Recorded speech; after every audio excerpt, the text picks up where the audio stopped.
անվտանգություն, ինքնիշխանություն, վճռականություն, դիմակայունություն, Եվրամիությանն անդամակցություն, զարգացած տնտեսություն, ուժեղ բանակ, վստահելի դաշնակիցներ, ազգային արժանապատվություն, միասնականություն, համերաշխություն, պատասխանատվություն, օրենքի գերակայություն, անկախ դատարան, կոռուպցիայի մերժում, բարձր աշխատավարձ, անվճար բարձրագույն կրթություն, հասանելի առողջապահություն, արժանապատիվ թոշակ, հանուն հանրապետության, քո ձայնը խորհրդարանում։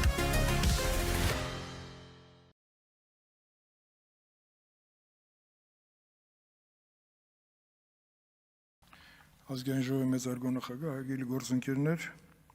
ոնց որ թե կասկածի տակ է դրվում, որ Հայաստանը մաֆիա եղել է, եւ հիմա որոշ մասով գլխատվել է։ Հիմա մաֆիայի գոյությունը բոլորս տեսել ենք տարիներ շարունակ, սկսած մարտի 1-ից։ Եվ մաֆիան իր ձևը եւ բովանդակությունը ստացել է հոկտեմբերի 27-ից հետո։ Մինչ այդ ինքը տարբեր դրսևորումներով, այսպես խմբակային դրսևորումներ ուներ։ Մաֆիան լինում է եւ քաղաքական եւ Փաղային, բայց հոկտեմբերի 27-ից հետո ինքը ասենց ամբողջացավ եւ հիմա ես երբ որ կներկայացնեմ էվոլյուցիոնը, որը կապացի նրա գոյությունը եւ նրա բացակայությունը հիմա, կարծում եմ դրա մեջ ոչ մեկը չի կասկածի։ Պարագլուխները իհարկե մի մասը մեծամասամբ հայտնվեցին Ռուսաստանի Դաշնությունում։ Միրան, ասենք Պողոսյան, Քեթրինի Միրանը։ Կարար մեկը բանան բերեր, որտեղ եթե բերում էր նույն Պաշտոնյան, որը նաև գեներալ ուսադիրներ ուներ, ինքը ուներ խմբեր, որ այդ խմբերը կարող է այդ բերողներին ընդհանրապես մի քանի րոպեի ընթացքում բացատրեին, եթե բախտ վիճակվեր ողջ մնար, որ այլևս դրանով պետք է չզբաղվեն։ Պաշտոնյան ուներ ապօրինի զինված խմբեր։ Մարտի 1-ին այդ ապօրինի զինված խմբերի ցանկը հրապարակվեց եւ կարծում եմ 18 թվականից հետո նախաքննական մարմինը հնարավորություն ունեցավ այդ ցանկի որով անցնի եւ շատ բաներ բացահայտվեն։ Ես մի դրվագ բերեցի Միրան Պողոսյան, վառելիքի ինչ ուզում եք ասեք։ Այսօր այդ խնդիրները հանված են, բայց այդ չի նշանակում, որ այդ զինված խմբերը բացակայում են, նրանք կան եւ վերջերս մենք տեսանք թե Աջափնյակում, թե մյուս տեղերը եւ դրանք պարզապես կորսել են իրանց ղեկավարների զգալի մասին, իսկ ղեկավարների մյուս մասը ստվերից մեկ-մեկ դուրս է գալի եւ պետք է ստանա իր պատասխանը։ Տիկին դատախազ։ Զեկույցի հետ ես համերաշխեմ ամբողջությամբ թվային տրամաբանությամբ, ապօրինի գույքի հետ կապված բոլոր ձեր ջանքերը գլխավոր դատախազության միարժեք այդտեղ հսկայական աշխատանք կա կատարված, պարոն Խաչատրյան իհարկե նշեց մեկ դեպք, բայց այն ինչ որ դուք ներկայացրել եք հանրության մոտ ոչ մի կասկած չկա, որ դրանք իրականություն են։ Ինչի՞ չկա, որտեղ բոլորը գիտեն, որ այն հայցերը, որ դուք դիմել եք, ասենք Աղվան Հովսեփյանը, որ ապրում է Սարյան փողոցում այդ տանը, եւ մի հատ էլ ծակել մտել է բազմաբնակարան շենքի տարածք, որտեղ ֆիթնեսով է զբաղվում, դա ապօրինի է։ Բայց ինքը եթե չլիներ գլխավոր դատախազ, այդ հնարավորություն չէր ունենա։ Եվ այդպես բազմաթիվ պաշտոնյաներ։ Ամերիկայի Միացյալ Նահանգներից պարզվեց հսկայական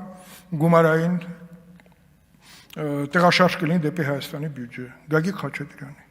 Դա այդ ինչ էր, սենց որոշեցին, որ գումարը աշխատեցին, գնաց չէ։ Այդ ճանապարհը լիցենզիան այդպիսի կարողություններ ունեն հենց մաֆիոզ դրսևորումների մասին։ Դրանք եղել են։ Փառք Աստծո այսօր չկան, բայց մենք ունենք հսկայական անելիք նրանց նախկինում առաջարագործությունները պարագլուխներին օր առաջ Հայաստան բերելու, որտեղ բացահայտումների ծավալը այդտեղի որակը կդարձնի անշրջելի նման ուրեմն դրսևորումները հետագայում երազելու համար։ Հիմա դուք ձեր ելույթում նաև նշեցիք, որ եթե կան որոշ այլ դրվագներ, որոնք զեկույցի մեջ ներառված չեն, արժի դրա մասին խոսել, ես հենց այդ ուղղությամբ եմ պատրաստել զեկույցը, իմ մտահոգությունները, որը արժի որպեսզի մենք գլխավոր դատախազության հետ մեկտեղ անցնենք այդ ճանապարհը, սկսեմ առաջին կետից, որը վերաբերում է Վահրամ Խորխորնու սպանության վերաբերյալ քրեական գործով վերջին ժամանակներս, ուրեմն այն հայտարարություններին, որը վերաբերվում էր դրա բացահայտմանը։ Ինչպես հայտնի է, թե նախաքննական մարմնի եւ թե ԶԼՄ-ների կողմից հանրային իրազեկում արվեց Խորխորնու սպանության դեպքի բացահայտման վերաբերյալ։ Այդ ամենի շրջանակներում տեղեկացվեց նաև, որ դեռևս 99 թվականի վերջերին նույն գործով կասկածվող 3 անձիկ, այդ թվում Սասուն Արուշանյանը, նույն գործի շրջանակներում ձերբակալվել եւ կալանավորվել էին, բայց որոշ ժամանակ անց անհայտ հանգամանքներում ու պատճառներով ազատ էին արձակվել։ Ընդ որում, նշածը տեղի ունեցել 99 թվականի հոկտեմբերի 27-ի դեպքից հետո վարչապետ Վազգեն Սարգսյանի սպանված լինելու հանգամանքից օգտվելով, ինչի մասին հանրությունն իհարկե այն ժամանակ պատշաճ տեղեկացված չեղել։ Իմ համար էլ շատ անհայտ էր, որ Վազգեն Սարգսյանի կենցաղն օրոք այդ գործը բացահայտված եղը պարզվում է, եւ իր սպանի հոկտեմբերի 27-ից հետո եկել այս մարդիկ ինչ որ որոշումով գնում են։ Ես այդ հարցը չեմ զելացել, վերցել եմ հերխոսը, զանգել եմ այն ժամանակ գլխավոր դատախազ Բորիս Նազարյանին եւ ասել եմ. Բորիս, այս ո՞նց է, այս ինչ է եղել։ Ինքը ասեց չեմ հիշում։ Ես նորից իրեն ուզում եմ հիշեցնել եւ դիգեն գլխավոր դատախազ ուզում եմ որպեսզի հիշացվի, կանչվի, հիշացվի։ Ո՞նց է եղել, երբ որ դա համարվել է բացահայտ իրեղեն ապացույցներով եւ այլն, խոստովանական ցուցմունքներով։ Հիմա այսպես մի հատ շրջապատույի դիմքի մեջ ենք հայտնվել։ Եվ բնականաբար առանց ուժեղ քաղաքական ձեռքի այսպիսի իրողություններ երազել հնարավոր չէր։ Իսկ քաղաքական ուժեղ ղեկավարողը Հայաստան խմբակցության ղեկավար Ռոբերտ Քոչարյանն էր այդ ժամանակ։ Ակնհայտ էր դա։ Հիմա պետք է այս թնջուկ այստեղ շատ լավ ման կա բացահայտելու։ Եթե ինչ-որ միտեղ հասկանալի էր 99 թվականին ձերբակալված ու կալանված հիշյալ գործով անցնող 3 անձանց 99 թվականի հոկտեմբերի 28-ի դեպքից հետո ազատ արձակելու հանգամանքը, ինչն ըստ էության բացատրում է խնդրո առարկայի նկատմամբ նաև հանրապետության տվյալ ժամանակաշրջանի իշխանությունների համապատասխան դիրքորոշմամբ եւ վերաբերմունքով, ապա ամենևին էլ հասկանալի չի մեր այսօրվա մեր իշխանության տրամաբանության մեջ, սա ես կուզեի, որպեսզի անձամբ ես օր առաջ տեսնենք, թե այստեղ որտեղ ենք թերացել, որտեղ այդտեղ ակնհայտ անելիք կա եւ ես մոտ ժամանակներս կզանգարեմ, եթե լինի հնարավորություն միասին քննարկենք այս հարցը, եթե դեմ չեք։ Ես իմացա, որ Մոսկվա դիմվել է ձեր կողմից, որպեսզի վկաներից մեկը արտահանձնվի Հայաստանի Հանրապետության եւ կարծում եմ դա էլի հնարավորություն կտա, բայց այստեղ իմ կարծիքով հիմնական բանը ով որոշում կայացրեց այս մարդկանց ազատվի, խփանմիջոցը փոխեն եւ գնան Լեռնային Ղարաբաղ։ Առանց այն ժամանակվա պաշտոնյաների, հատկապես գլխավոր դատախազի պաշտոնը զբաղեցնելու, սա անհնար է,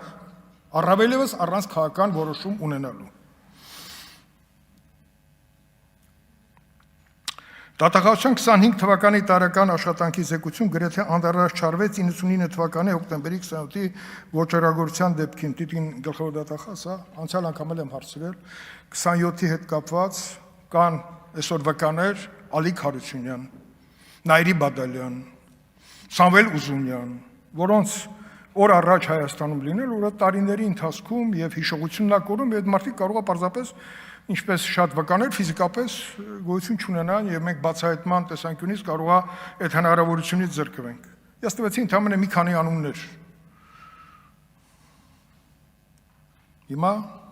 հաջորդ հարցը, ինչքան ժամանակ ունեմ, հա։ Մարտի 1-ին։ Մարտի 1-ը մի հատ ցուցիչ էր, որտեղ ըստ էության այդ նույն մաֆիան, որպեսզի քաղաքական իշխանությունը պահպանվի, իրանք ամբողջությամբ դրսևորվեցին։ Եվ մի դրվագ ասեմ, որտեղ կարող է չասնեմ, ինչև էր ժամանակս քիչ է, բայց մի դրվագ 0030 դրա մասին շատ ենք խոսել, զինված ուժերի օգտագործման, բայց ստվերում մնացել Լեռնային Ղարաբաղի զինվորականների Հայաստան բերելը։ Մի դրվագ բերեմ Լենինգրադյան փողոցում տեղակայված էր Սպեցնազը, Սպեցի Գագո, ափսոս Սերյանը Հովանեսյանը, բոլորին ճանաչում է, Սպեցի Գագոյի գլխավորությամբ։ Լեռնային Ղարաբաղից Հայաստան բերված այս մեծականակ խումբը ղեկավարվել է Սամվել Կարապետյանը։ Հիմա Սպեցի Գագոյի ենթակայության տակ եղել է նաև Արթուր Ավանեսյանը։ Ձեզ ինչ որ բան ասեց այս անունը։ Ապրես։ Դա մեր հայտնի դեմ քաղաքավարված Կանդազն է։ Կանդազը։ Եկել էր Երևան ինչ աներ, իշխանությունն էին փրկում։ Չէ որ մեր նպատակները Լեռնային Ղարաբաղի հետ կապված գահավիժվեց հենց երբ որ տղա բերեցին Հայաստանի վրա, ընդ որում զինված։ Հələ ապօրինի զինված խմբերը քիչ էին, Կանդազը, հիմա եկել է այստեղ, նորից եկել է ինչ կանդազություն անի։ Ես ասում եմ բաներ, որ քննիչ հանձնաժողովը նաև ձեռքի բերել այդ նյութերը նաև նախաքննական մարմնում կան այս բաների ապացուցող փաստեր արձանագրված, դուք գալիս են, կարող եք դիմել։ Գլխավոր դատախազի ներկայությամբ եմ սա ասում։ Շատ լավ դուք անդադ դատավճիռի հետևում եք պահպանած, ես փաստերի, խնդրում ինձ խանգարում են, խնդրում։ Վերականգնեք Պաշտպանի ժամանակ։ Ինչքան վերականգնեցիք։ 10 րոպե, շատ լավ, շնորհակալություն։ Հիմա այս խմբերը, որ եկել են, ինչքան լավ ստացվեց Տիկին Գալստյան ասելիք շատ կար, որովհետև խմբերի գոյությունը առանց քաղաքական իշխանության sense լավ բարկա դաբրոյի դա չէր լինի։ Հիմա Պաշտոնության բանակից այս խմբերը եկան, բոլորը ենթասպաներ, սպաներ, կանդազը չգիտեմ, ես ժամանակ մայոր էր, թե մի բա գնդապետի ուսադիրումներ։ Սպեցի գագոն հիմա Մոսկվայում ինչ են գիտեմ։ Բայց դա սպեցի գագոն էր։ Դենց է։ Հիմա Սամվել Կարապետյանը հարցաքննվել ես գիտեմ, եւ շատերն են հարցաքննվել։ Շատերն են հարցաքննվել։ Օգանովսկի, որ ձեզ լավ հիշվի։ Հիմա այս խմբերի պաշտոնության բանակից Հայաստան գալը, որը թաքցվել է այն ժամանակ ամբողջ ծավալով։ Իրանք տեղակայված են, քանի չանձաժողով է սա բացահայտվել է, քանի չեմ ասում, կներեք, փաստավակ խումբ է, որտեղ ոչ ազգային ժողովի։ Տեղակայված է հավաքակայանում, Չարբախ, եւ ինչ որ պայ ինչ որ ժամից նաեւ տեղակայված են կառավարության շենքում տպարանի տարածքում։ Լավ էր, չէ՞։ Հիմա այդ խմբերը բոլորը պաշտոնապես մեծամասամբ պաշտոն զբաղեցնող զինված ուժերում մարդիկ են։ Առանց այն ժամանակվա պաշտոնության բանակի հրամանատարի հնարավոր է sense բան անել։ Պաշտոնության բանակի հրամանատարը Մովսես Հակոբյան։ Առանց Հայաստանի գլխավոր շտաբի պետի Սերան Օհանյան եւ փախուստի մեջ հավերժ գտնվող Միքայիլ Հարությունյանի հնարավոր էր սա ամբողջ անել։ Ոչ։ Առանց քաղաքական իշխանության հանձնարարականի այսպիսի բան հնարավոր էր անել։ Նպատակը ո՞րն էր։ Իրանք ոչ թե գնդակահարել են մարդկանց, իրանք ցանկացած յուրաքանչյուր 10-ի վրա կրակը կարար գնել։ Դուք մի նայեք, որ 10 հոգի է սպանվել։ Ոչ էլ նայեք դրա, միեդի որոշումը։ Միեդի որոշումը տվեց բացառիկ հնարավորություն հայտնել, որ մարտի 1-ը բացահայտված է։ Բացահայտված է եւ վերջ։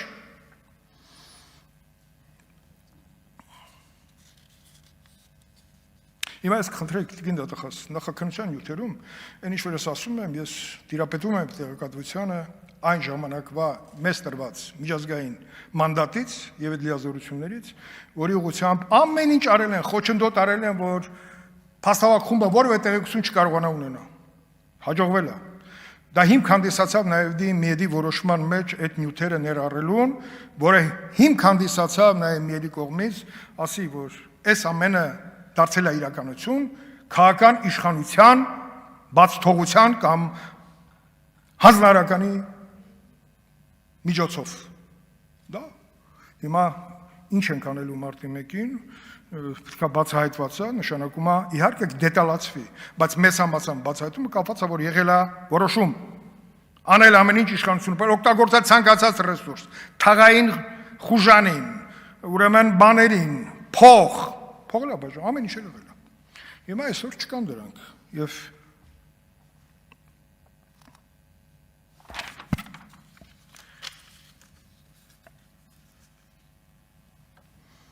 հիմա գամ վերջին դեպքերին, ես որտեվ խառնվեց մի քիչ, դուք խոսեցիք դատախազության կանխարգելիչ հնարավորությունների այս պահին իրավական բացակայության մասին։ Վերջերս Աջափնյակի դեպքերից հետո մեր փորձագետների հետ միասին Պաշտպանության հանձնաժողովի մենք մշակեցինք մի փաստաթուղթ, որը ես հանրայնացրեցի որպես, ասենք, իմ մտահոգությունները տիրող իրավիճակին, հանցավորության դեմ պայքարի։ Ինչ էր տեղի ունեցել Աջափնյակում։ Մեկ էլ մի հրահանգով աղջկա ինչ որ պատմություն էր։ 40 հոգի զինված եկան, այսպես նշանակում է դրանք կային։ Շատ զենք կա թաքցրած, այդ զենքերը հայտնաբերելու համար մեր քրեական ոստիկանությունը եւ ընդհանրապես մեր անվտանգային մարմինները պետքա շատ ջանքեր դնեն, որովհետեւ նրանք երբեք թաքստոցից դուրս չգան կամ օր առաջ բերեն հանձնեն պետությանը։ Ես հիշում եմ, որ 90-ականներին եղել է դեպք, երբ որ իշխանությունը որոշել է այդ ապօրինի զենքերը գնի եւ արդյունք եղել է, բերել են գնվել այդ զենքը, կարծեմ ժամանակ ներքին գործերի նախարար Վանո Սիրադեղյանն էր։ Բայց դա էլ է տարբերակ, բայց կանխարգելիչ գործողությունները շատ կարևոր են այդ խնդիրների լուծման ուրեմն տեսանկյունից։ Ժամանակին դատախազությունը այս լիազորությունները ունեցել է։ Ես կարծում եմ, որ գուցե նաև ազգային ժողովի հետ քննարկվի կանխարգելիչ գործողությունների նկատմամբ վերահսկողության ֆունկցիաների հնարավորությունը դատախազությանը վերադարձնելու։ Դա այստեղ անելիք ունի, կարող է դա ընտրություններից հետո իրականություն դարձնենք, բայց սա շատ հնարավորություն կտա մտնենք այնտեղ, որտեղ կանխարգելելով կկանխենք արդեն կատարվող հանցագործությունը։ Բոլոր ոլորտներում։ Ես խոսեցի իհարկե Աջափնյակի դեպքը, որ ավելի ծավալուն էր, բայց մենք տեսանք Փարաքարը, Զովունին եւ որպեսզի դրանք երբևիցե չկրկնվեն, բոլոր ուժային կառույցները, բնականաբար դատախազության հսկողական ֆունկցիաները լիարժեք օգտագործելու միջոցով մենք սա պետք է դարձնենք իրականություն։ Ես իմ խնդրանքը ելույթից վերջում հոկտեմբերի 27-ը ունենք բացահայտելու հնարավորություն։ Վերջերս ես տեսա, որ արտաշիրիմում են արել իմ մյուս ընկերոջ գեներալ Արծրուն Մարգարյանի երեզմանը, ես զրույց ունեցա, որտեղ Արծրունին ինքնասպանություն ներկայացնելով, սպանելով, դա պետքա բացահայտվեր։ Հիմա արտաշիրիմում պետքա տար արդյունք, բայց ես հետաքրքրվեցի, որ այնքան վնասված է եղել, որ հիմա այն ակնկալիքը փորձականության տեսանկյունից դա բացահայտելու մի քիչ խոչընդոտներ կան, բայց ես գիտեմ, որ հիմնական վկաները, որոնց միջոցով Մարգարյանին ներկայացնում էին X սպանության ինչ-որ դրսևորում, գերմարդու կերպար, վերջում հոկտեմբերի 27։ Վազգեն Սարգսյանը ինքը անընդհատ խուսափում էր, որ դա հանգարց դարձնեն շահարկման նյութ, ասում էր ոչ մեկը շպիոնամանիայով չզբաղվեք։ Բայց մենք տեսանք, որ այդ վտանգները, վախերը, որ նաև հասարակությունը զգում էր, դրանք մենք տեսանք, իսկ բացահայտումը կկանխի նմանատիպ հրեշավոր պլանավորումը, հատկապես դրանց դրսևորումը իշխանական պայքարի մեջ կարա գրավիչ լինի, գայթակղիչ լինի։ Կարա։ Մի հատ sense քաղաքական sense տակնու վրա անող գործողություն, իհարկե դա հիմա շատ բարդ է, որովհետև մենք հիմա ավելի աչալուրջ ենք նման դրսևորումները կանխելու տեսանկյունից, որովհետև իշխանությունը իր մեջ չի պահում հանցագործությունը թաքցնող որևէ օղակ, բայց միշտ պետք է աչալուրջ լինենք։ Պարոն նախագահ, շնորհակալ եմ ինձ լրացուցիչ ժամանակ տրամադրելու համար։ Հիմնականում ինչ որ կցանկանայի ասեցի եւ իհարկե եզրափակիչ խոսքից հետո այն ինչ որ ներառված չէր զեկույցում, ելի շարունակում են մնալ իմ գոնե ցանկությունների ու նպատակների բացահայտման առումով, մարտի 1-ը բացահայտված է, մնում է դետալացնել, ես իմացա, որ հատուկ միջոցների կիրառման դրվագով մենք նաև հաստավախումբ ունի հատուկ զեկույց, որը նույնիսկ տալիս էր, երբ որ զեկույց, այս էլ ասեմ վերջացնեմ, երբ որ զեկույց հրապարակել ենք, Տիկին Քլոյանի հայրը կարդացել էր, ասեց իմ տղային, այս ենթասպայի կրակոցից է եղել, ինքը ենթադրում եմ ճիշտ էր, որտեղ ինքը հատուկ միջոցի իրավունք ունեն կիրառելու որոշակի սխեմայով, հրամանատար խումբը, 3 հոգուց բաղկացած, տեղանքը եւ այլն, ել չեմ ասում, որ հատուկ միջոցները չերեմուխան իրավունք չունեն կիրառել։ Պարզապես դա բաց տարածքում իրավունք չունեն, բայց դրանք, եթե արդեն դատախազությունը գործ ունի հանձնելու, այդտեղ շանսերը շատ մեծ են, թիրախային հենց բանի։ Դիպոկահար կրակոց ունենք Չերոմխայից, երևում են ովքեր։ Ունենք կոծկած գործ, Տիգրան Աբգարյանի գործ։ Երբ որ ինչ-որ մեկը ցուցարներից գալիս կրակում է եւ սողալով փախնում է ներքին զորքերի անձնակազմի մոտից եւ ոչ մեկը չի կարող բռնել։ Այդպիսի դրվագներ էլ կան։ Ինչ վերաբերում է ազատության հրապարակի այդ թմրամիջոցների բաներ եւ այլն, գործարկած գործերը նախաքննական մարմինը, ասեմ ձեզ, բացահայտել է այդ ամոնը, որ դրա կեղծ է, գործակալական հաղորդումները կեղծ են, չկան այդպիսի մարդիկ, չկան։ Սարքովիա, Օղորմիկ Գորիկ Հակոբյանն, շնորհակալություն։